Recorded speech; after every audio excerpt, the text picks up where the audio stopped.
जय हिंद दोस्तों। RP target education के यूट्यूब चैनल में आप सभी का स्वागत है। आज हम एक नई भर्ती अपडेट लेकर के उपस्थित हुए हैं। दोस्तों यहाँ आप लोग देख सकते हैं 45,000 सहायता प्राप्त स्कूलों में करीब 45,000 पद रिक्त। दोस्तों ये 45,000 जो पद रिक्त हैं ये एडेड माध्यमिक स्कूलों में आउटसोर्सिंग से भरे जाएंगे। ठीक है, तो दोस्तों ये एडेड माध्यमिक स्कूल में कौन कौन से ऐसे पद हैं जिसमें एनजीओ आउटसोर्सिंग का माध्यम हो गया एनजीओ। तो दोस्तों एनजीओ के माध्यम से ये पद भरे जाएंगे। कितना पेमेंट होगा, किस तरीके से फॉर्म अप्लाई करेंगे, कौन कौन फॉर्म अप्लाई कर सकते हैं, इत्यादि सारी जानकारी इस छोटी सी वीडियो के माध्यम से हम लोग देखेंगे। तो वीडियो के लास्ट तक आप बने रहें।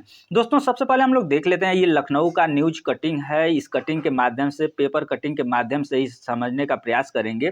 तो लखनऊ विशेष संवाददाता एडेड माध्यमिक स्कूलों में चतुर्थ श्रेणी, दोस्तों जो चतुर्थ श्रेणी कर्मचारियों की भर्ती आउटसोर्सिंग के आधार पर होगी। 2012 से एडेड स्कूलों में चतुर्थ श्रेणी कर्मचारियों की भर्ती पर रोक लगी थी।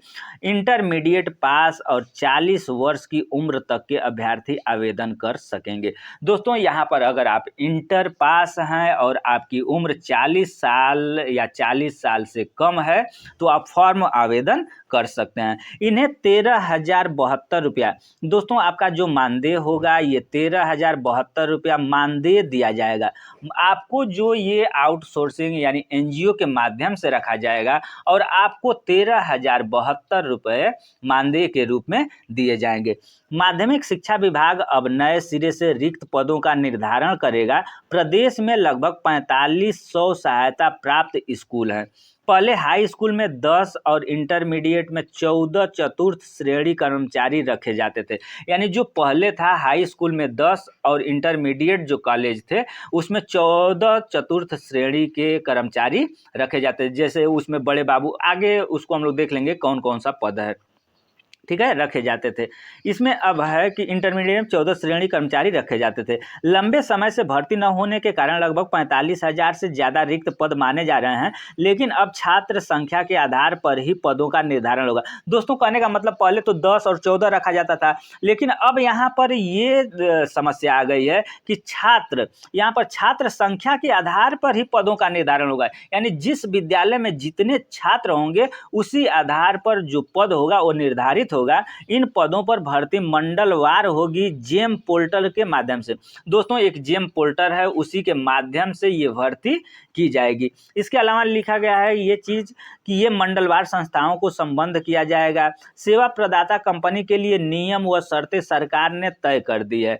मसलन उसे ब्लैक लिस्ट में न डाला गया हो, 3 वर्षों का अनुभव हो, सेवा योजना पोर्टल के माध्यम से चयन की प्रक्रिया संपन्न की। यानी जो सेवा चयन, जो पोर्टल है, जो अपनी कंपनी है जो आपको नियुक्ति देगी, उसका 3 साल का अनुभव होना चाहिए और कोई उस पर दाग धब्बा नहीं होना चाहिए। यानी जैसे घूस लेना या किसी अन्य प्रकार का कोई उस पर दाग धब्बा न हो, उसी कंपनी के द्वारा, उसी के माध्यम से आपकी नियुक्ति नहीं, ये जो आपकी बहाली होगी वो की जाएगी। ठीक है, अब यहाँ देखेंगे मंडलीय संयुक्त शिक्षा निर्देशक की अध्यक्षता में एक कमेटी बनाई जाएगी जिसमें संबंधित जिले के DIOS, वित्त व लेखा अधिकारी समेत 5 सदस्य होंगे। यदि चयनित अभ्यर्थी मापदंडों पर खरा न उतरे तो उसे 1 महीने का नोटिस देकर कार्य मुक्त किया जा सकता है।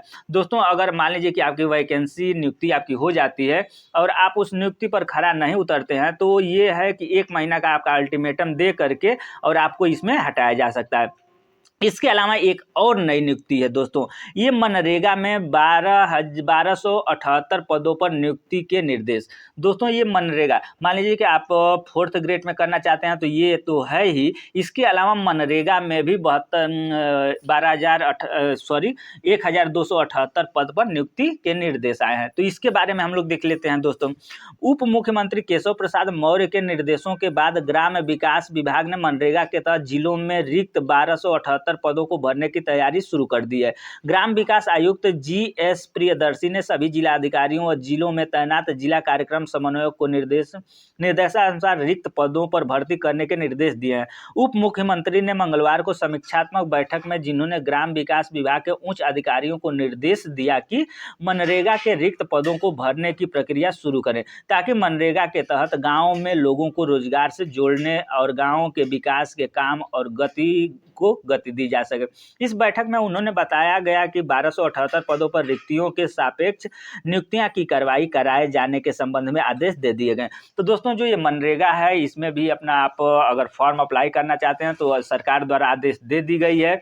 और यहाँ पर आपको हम बता देना चाहते हैं, इलेक्शन जो है आपका उससे पहले बहुत सारी वैकेंसियां देखने के लिए मिलेगी। तो दोस्तों, अगर आप इस चैनल पर नए हैं तो चैनल को सब्सक्राइब करके बेल आइकन को दबा लेंगे, क्योंकि इस चैनल पर आपको प्रतिदिन कोई ना कोई विशेष नोटिफिकेशन प्राप्त होता रहेगा। धन्यवाद।